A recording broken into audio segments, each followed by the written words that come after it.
ఆంధ్ర తెలంగాణలో తక్కువ ఫీజులతో high quality results ఇస్తున్న ఏకైక సంస్థ తిరుమల్ ఐఏఎస్ ఇన్స్టిట్యూట్. శ్రీశైలం ఎడమగట్టు కాల్వ సొరంగంలో చిక్కుకుపోయిన 8 మంది జాడ ఇంకా తెలియకపోవడం ఉత్కంఠ రేపుతోంది.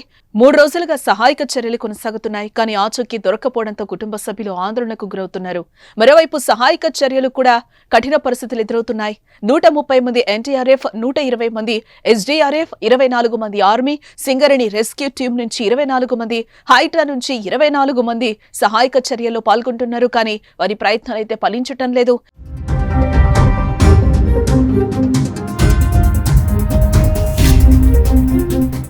సొరంగంలో దాదాపు 2.5 మీటర్ల నుంచి 3 మీటర్ల ఎత్తున బురద పేరుకుపోవటం, నిమిషానికి 3500 లీటర్ల వరకు ఊట నీరు వస్తూ ఉండటం, ప్రమాదం జరిగిన తర్వాత పేరుకుపోయిన నీరు నిల్వ ఉండడంతో సహాయక చర్యలకు తీవ్ర ఆటంకాలు ఎదురవుతున్నాయి.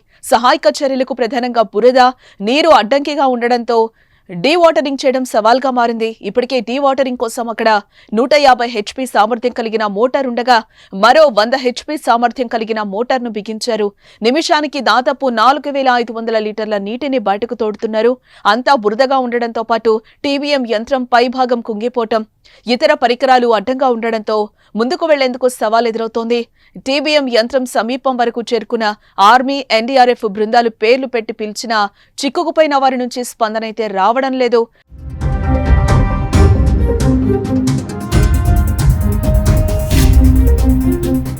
నేటి నుంచి నౌకాదళం సభ్యులు రంగంలోకి దిగుతున్నారు. భూగర్భ గనుల్లో రక్షణ చర్యలపై అవగాహన ఉన్న సింగరేణి విపత్తు నిర్వహణ బృందం సైతం సహాయక చర్యల్లో పాల్గొంటుంది. నాగర్ కర్నూలు జిల్లా దోమలపేట సమీపంలోని ఎస్ఎల్బీసీ ఇంటెల్ సొరంగంలో శనివారం ఉదయం 8:30 ప్రాంతంలో ఈ దుర్ఘటన చోటు చేసుకుంది. టన్నెల్ లోపల కార్మికులు పనులు చేస్తున్న సమయంలో 14వ కిలోమీటర్ వద్ద పైకప్పు ఒక్కసారిగా కుప్పకూలిపోయింది. ఆ సమయంలో టన్నెల్లో 40 మంది కార్మికులు పనిచేస్తూ ఉండగా 32 మంది తప్పించుకుని బయటపడగా సన్నీ సింగ్, గురుప్రీత్ సింగ్, సంతోష్ సాహు, అనూజ్ సాహు, జగ్దాజస్, సందీప్ సాహు, మనోజ్ కుమార్, శ్రీనివాసులు లోపల చిక్కుకుపోయారు. వారి కోసం శనివారం నుంచి రెస్క్యూ అయితే కొనసాగుతోంది. శనివారం రాత్రి 10:30 ఎస్డీఆర్ఎఫ్, ఎన్డీఆర్ఎఫ్ సిబ్బంది 8 మంది టన్నెల్ లోపలికి ట్రైన్ ద్వారా వెళ్లారు. 11:45 అక్కడికి చేరుకున్నారు. 12 కిలోమీటర్ల వరకు ట్రైన్లో వెళ్లి అక్కడి నుంచి కన్వేయర్ బెల్ట్ సాయంతో మరో కిలోమీటర్ వరకు వెళ్లి పరిస్థితిని పరిశీలించారు.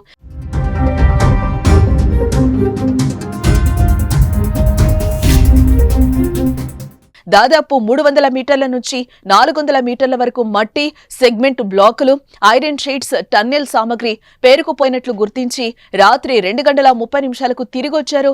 అర్ధరాత్రి దాటాక 3 గంటలకు సింగరేణి, ఎన్డీఆర్ఎఫ్, ఎస్డీఆర్ఎఫ్ కు చెందిన దాదాపు 23 మంది టీం టన్నెల్ లోపలికి వెళ్లింది. వారు ఘటనా స్థలానికి దాదాపు 300 నుంచి 400 మీటర్ల దగ్గర వరకు వెళ్లారు. అక్కడ దాదాపు 2.5 మీటర్ల ఎత్తు వరకు బురదుండడంతో అందులోకి దిగి నడవడం వీలు కావడం లేదని రెస్క్యూ టీంలో ఉన్న వ్యక్తులు తెలిపారు.